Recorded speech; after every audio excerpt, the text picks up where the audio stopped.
No more lies now, right? Now it's the 17th of May 2017 and I'm here with Richard Kiely in Newtown. Oops. Thanks Richard.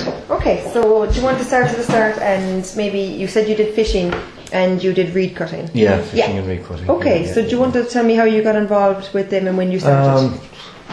I started cutting reed as a young fella, just messing around, going down to the trenches where the reed was growing and cutting it like. Okay, you know, and where are the trenches here? You look this way. They'd be just down across the fields from here. So you're very near. Oh, I would be. Yeah. No, these wouldn't be the reed beds. These are just trenches that would have reed growing out of them. Okay. Whereas the reed beds would be further down onto the banks of the Shannon. Right. Okay. You know. And was there a reason you were cutting reeds? Just to make kind of houses out of it for ourselves. Yeah. Do you know for what I mean? thatching and all that? No, just to play inside. Oh, for playing. Okay, yeah, very yeah, good. Yeah. And is there anyone here that used to do thatching then, or was there basket making or anything? Not the only person that would be my mate Tommy Roberts. Right. And he is now a thatcher. Okay. So the two of us used to go down and we cut the reed below, and then we bring it up and we'd make it up, and he had a broken down shed up in his yard. Right. And we used to cover it over and that, you know. And play reed then. And how would you cut the reeds then? We had reed hooks.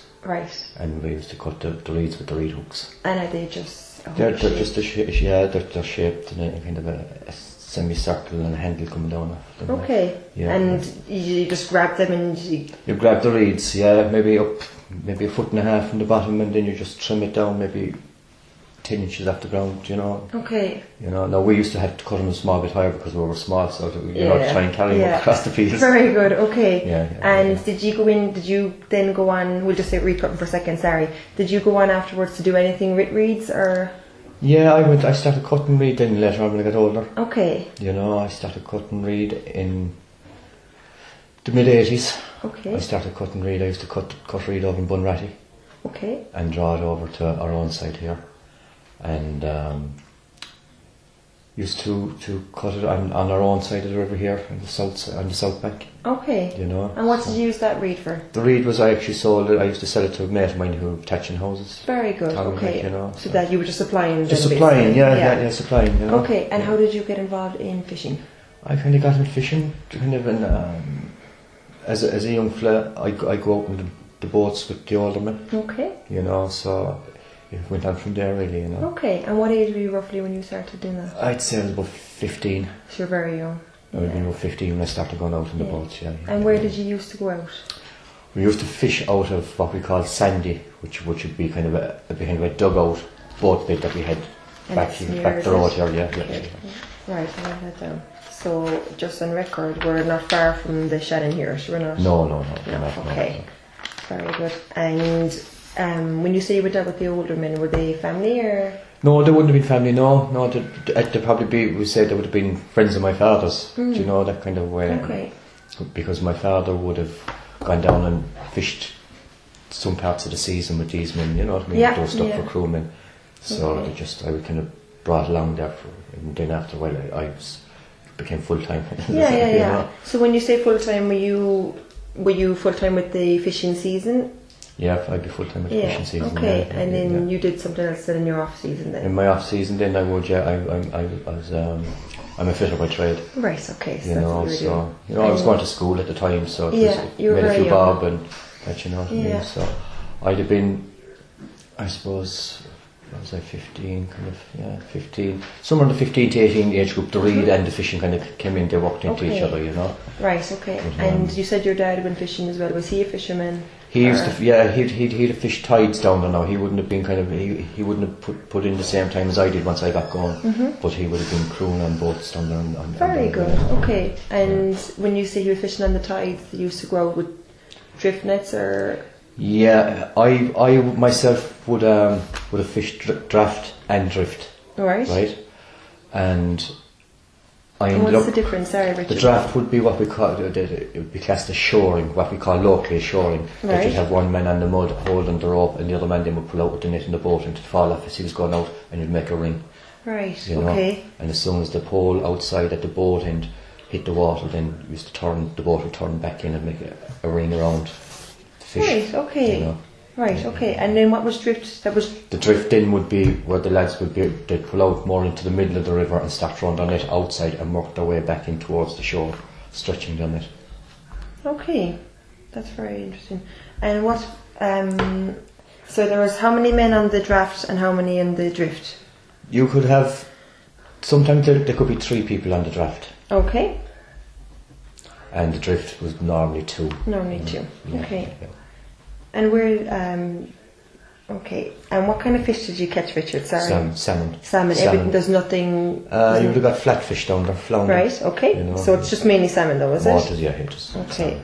salmon. And where were you supplying the salmon to?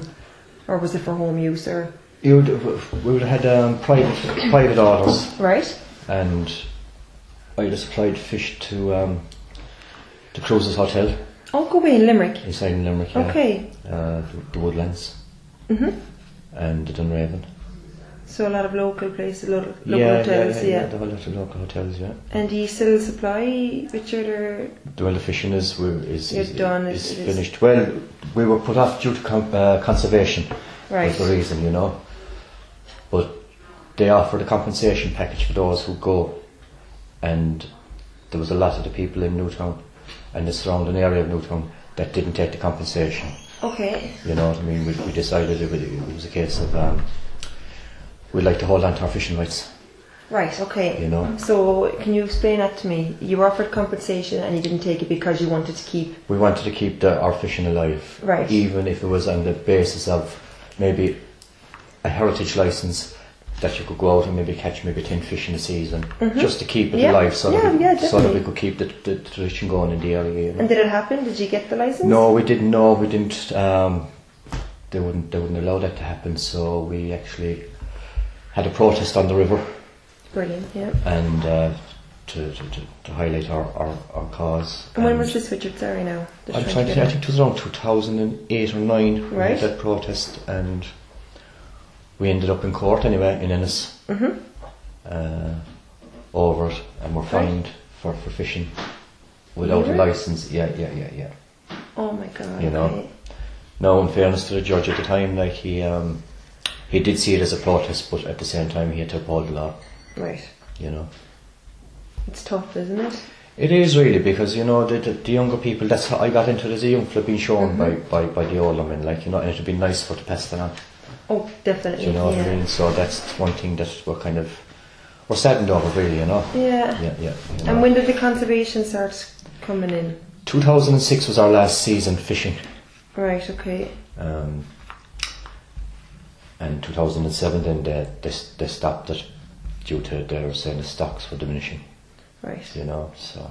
And do you think that was the case, or? Well, it seems to be now that the stocks, it's even worse it has got, for whatever reason. They make out that there's something at sea now that's the problem. Okay. You know, because you have all the trawlers that were out at sea are gone off it as well. Right, okay. You know, and I think there was 98 licences in total on the Shannon and the mouth of the Shannon, which would have included a couple of half-deckers out of likes of Carriga Holt and that, you know, and Kiely. So, you know, for whatever reason, they're saying the stocks it's actually worse as Scott, like.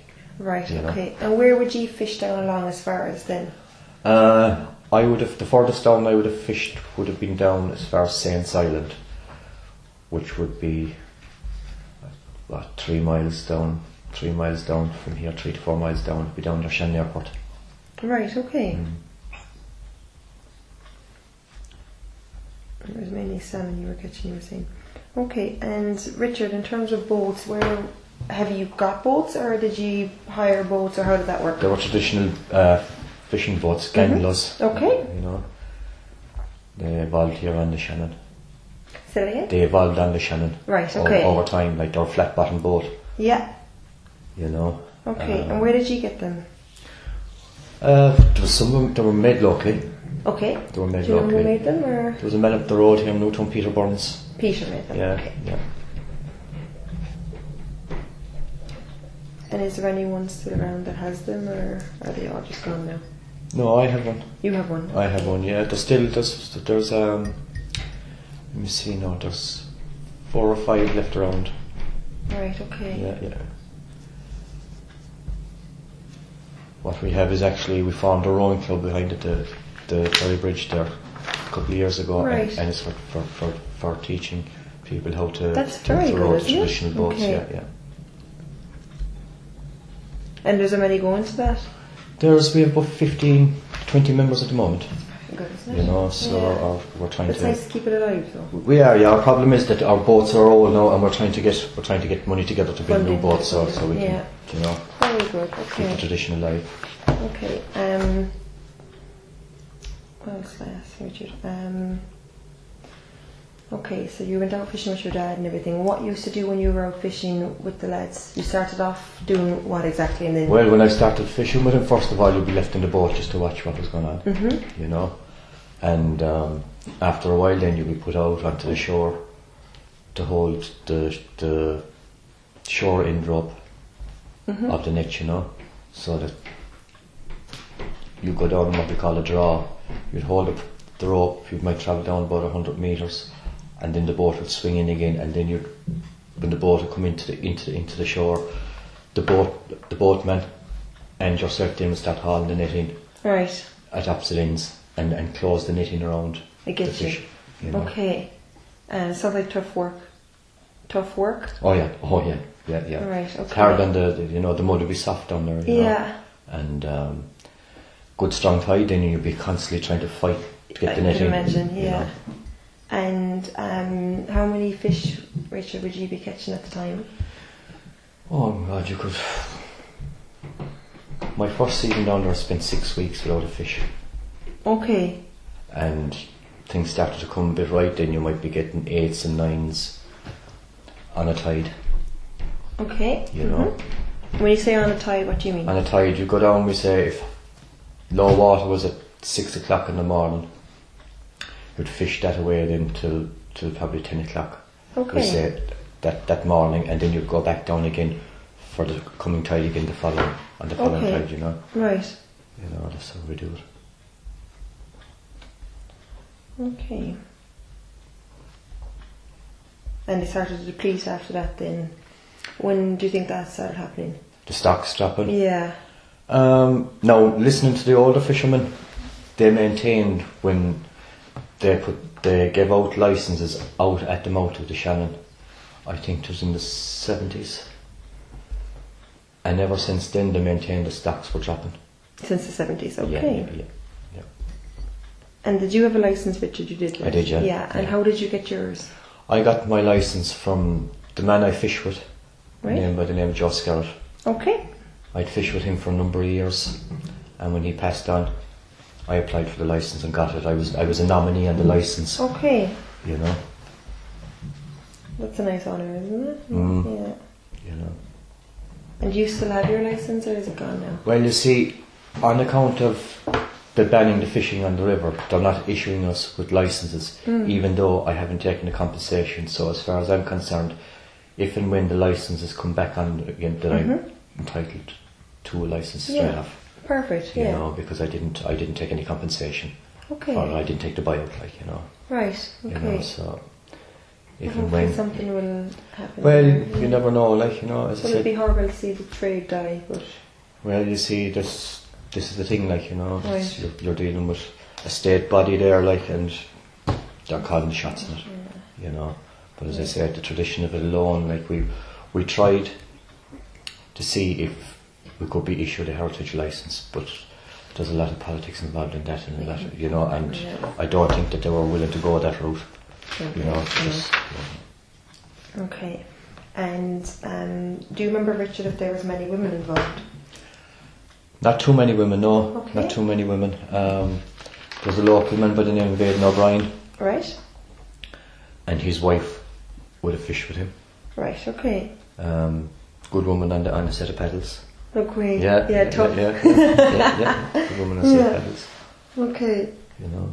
And do you remember anything about the water bailiffs? Yeah, they'd be around from time to time. Right, okay. And did they just patrol up along, or? They would patrol. They would actually come into us and just check to see if we had any fish.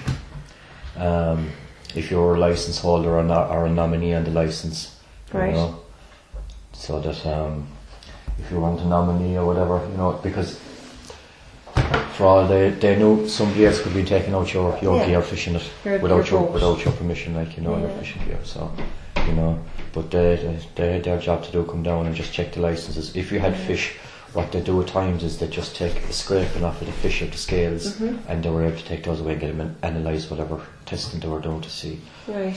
So you're the first person to mention that now. Yeah, there'll be kind of genetics. Right. Okay. For, you know. They seem kind of tough, don't they? The bailiffs seem kind of tough. Yeah. Yeah. Okay. Okay. And that's what we're involved. And was there any? Just back to the reeds for 1 second. Was there any harvest season for the reeds, or do they grow all year round? Yeah, the reeds. I'd normally go start cutting the reeds when the leaf would start to fall off it. Oh, okay. The reason for that is that a lot of thatchers don't like the leaf on it. It's extra weight for when you're cutting it and hauling it as well, you know. All right. Okay. So it's better when it's cleaner. I didn't know that now. Yeah, it's better when it's cleaner, you know. Okay, and you said, sorry, a while ago you said there was a trench and then there was a sally bit, is that what you called it? You had the trenches which lead down, there'd be courses and they'd lead down onto sluices which would exit out onto the Shannon. Right. And you would have reeds growing inside in those, whereas the reed beds then would be outside the banks of the Shannon where the reed beds would be, you know. Right, okay. And that's where we cut all the reed, you know. Okay. For what we wanted as children, we got it onto you got in the trench. We got in the trenches. Okay, very good. Another question here is, have fish sizes changed? Have they changed? Yeah. They would have got a bit smaller, yeah. Really? They would have got a bit smaller, you know. Normally, with a good run of fish, you would have been getting salmon anywhere between pale and salmon now, right? And they'd be anywhere between 5.5, maybe 10, 12 pounds weight, and that time you might get a big fish of 16 or 18 pounds weight. Right, okay. You know, but they seem to have gone down to 4.5, 5 pound fish for some reason. Right. You know, it was like if there were being size coming through and coming up the Shannon. You know? Okay. Right. Just a run about fish. Have you ever heard of a pollen? A pollen? Yeah. Not No, that's okay. Yeah, we're trying to find out for another lady if there was such a thing, but we're not sure. And is that meant to be a fish? Yeah. It's supposed to be like a salmon, but not quite. But yeah, only one. Right. I've only come across one gentleman that has heard of it, but. Yeah. No. Another time I got a brown trout. I got a brown trout in the river now. Alright, okay. Then you would have these small little fellas, and for all the world, smelt they're called, and they have teeth in them, and they're like piranhas. Oh, go away. Yeah. Okay. And how small were they? Just. They could be 4 to 5 inches long. Okay. You know. But there was a smell of them, and their teeth were like needles. Okay. You know? Good for pike, I believe, catching pike. Yeah. Okay. And what's pike now? Another type of fish? Pike could be a coarse water fish. Right. You know, a lot of them in lakes and canals and things like that. You know. Okay. And did you ever fish anywhere else bar here, Richard? Or? I would have fished the River Meg. Right. The draft net license or the shore license entitled you to fish the River Meg. Okay. Yeah. Okay, very good. Okay, and what did you wear going out? Just your... what gear did you take with you? Normally what you'd have is just in the lighted clothing. Yeah. Yeah, the rubber boots, or especially with the shoring, the draft net, and you'd wear waders. Yeah. You'd carry ice skins with you for wet days and that, you know. Right, okay. You know. Okay. And Richard, the longest you were gone on the boat would be how long? The longest I done would have been 20 hours a day. Right, okay. Yeah. You're never gone for overnight or anything, so you just take your packed lunch and stuff? Take your lunch with you. Yeah. Okay. And see if there's fish running, you keep fishing away while they're running, you know. And did you stick with the fishing season from February, is it onwards? Yeah, when I started now, I think the season was gone to Paddy's Day, St Patrick's Day onwards. Right. Until I think it was the 19th of July. Okay. Until they shortened it again then from May to the end of July. Okay. You know. And did you pick spots on the river? Were you allocated spots, or how did that work? No, there was what they called, for the drift boats, there was what they called drifts. There were areas on the river that we say you could have a group of boats meet up. One man would go off and he travelled so far, and there was marks that could be seen from where the boats were gathered, and you'd get an idea how far off he was, and when you'd see it could be 3 over on the Clare side. Right. And once he'd passed that, the next man would go off then on his drift. Okay. You know, so there was no point in one following the other directly, because it wouldn't make sense. He was blocking you. Anything fish were coming up the river, see, so if he goes down ahead of you, he's cut off.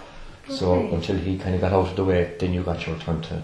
Brilliant. You know. Okay. And there's something similar with the draws were something similar, only they were shorter distances, because you had men walking the mud, which was tough going, like. Yeah. You know, so you might walk maybe 100 yards and then come in. Okay. And as soon as you come in, then the next man back at the head of the draw, he'd go out and he'd go on his draw and he'd come in. Okay. You know, and you'd be working your way back to there while he was gathering his net or taking fish out of it, or whatever the case may be, you know. Okay, perfect. You know, so yeah. And how did you store the fish then? What we used to do with the fishes, we'd lay them on the floor of the boat. You put in water into the floor of the boat, especially if a warm day. You throw in a drop of water there, and you keep them covered with coarse bags, you know. Okay. Which would be like old canvas bags. Yeah, like sacks, is it? Yeah, you dampen them and just so that they keep the fish Right, moisture. okay. Yeah. And for bait, then what did you use? Well, You didn't do any rod fishing, just net? No, it was just nets. Yeah, okay, perfect, alright. Okay. Is there anything that you'd like to add, Richard? Is there anything that you can think of? Have you any memories of your father fishing, or? No, I actually never fished with my father. You never did? Okay. No. I would gone into the boats. I would have fished with the men that he would have fished with. Alright, so do you want to mention who they are? Well, the people I fished with would have been the Skerritts. That's where I got the licence originally, Joe Skerritt. And my father and Joe's son would have fished together. They'd have been around the one age, so they would have fished together there for a few years as well. Like, you know. Very good. And have you any memories of fishing with Joe? Oh, I have loads of them, yeah. Yeah, anything you'd like to share? Well, Joe, he'd collect me here. Yeah. And we'd head away back. And from the time that I got into the car with him till the time we came back from our fishing, he'd only light one fag.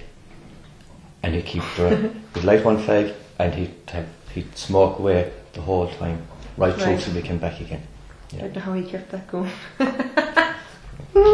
Okay. You know, but, no, I enjoyed fishing with him. In fairness, now, you know, he taught me a lot. Like, no, we had tough days down there, like, you know, but he was stone medal fishing.